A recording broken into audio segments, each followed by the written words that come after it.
তোমাদের এই সপ্তাহে তো বলেইছিলাম রাজ বাজার থেকে পাবদা মাছ নিয়ে এসেছে, সঙ্গে কালকে আবার পেঁয়াজ কলিও দেখি নিয়ে এসেছে। ওই মুহূর্তেই আমি ভেবে রেখেছিলাম যে কালকে একটু পাবদা মাছের চচ্চড়ি করব। আসলে আমাদের বাঙালি বাড়িতে না কখনো এটা সেটার চচ্চড়ি কিন্তু হতেই থাকে, কখনো মাছের চচ্চড়ি, কখনো আবার ফুলকপির ডাঁটা যে এবারে মানে শীতকালে উঠেছে তার চচ্চড়ি। আমার আবার চচ্চড়িটা খেতে খুব ভালো লাগে।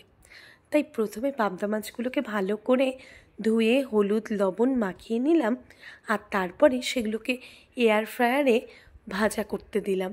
তেলের ভয়ে কখনো আমি মাছগুলো এয়ার ফ্রায়ারেই ভাজা করে নিই। আমার ঘরে মাছ ছাড়া তো চলবেই না, আমার প্রতিদিনই একটা না একটা মাছের আইটেম করতেই হয়। তাই ভাবলাম যে আজকে পাবদা মাছগুলোকে এয়ার ফ্রায়ারেই দেবো, তাহলে একটু তেলটা কম লাগবে। এই মাছের চচ্চড়িটা যেন আমার শাশুড়ি খুব ভালো করে। আমার শাশুড়ির কাছ থেকেই এই মাছের চচ্চড়িটা আমার শেখা।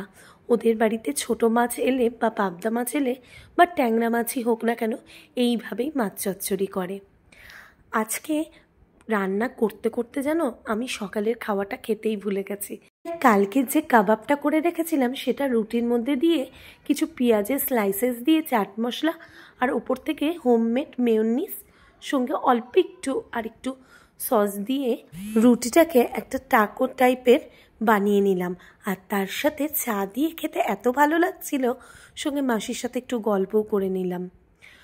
আসলে একা একা থাকতে একেবারেই ভালো লাগে না, আর এই সময়টা তো রাজ আর ক্রিস দুজনেই চলে যায় বাইরে, আর তার জন্য কিন্তু আমাকে একাই থাকতে হয়। কিন্তু মাসিরা আছে বলে ওদের সাথে গল্প করতে করতেই টাইমটাকে এইভাবে যেন কেটে যায়।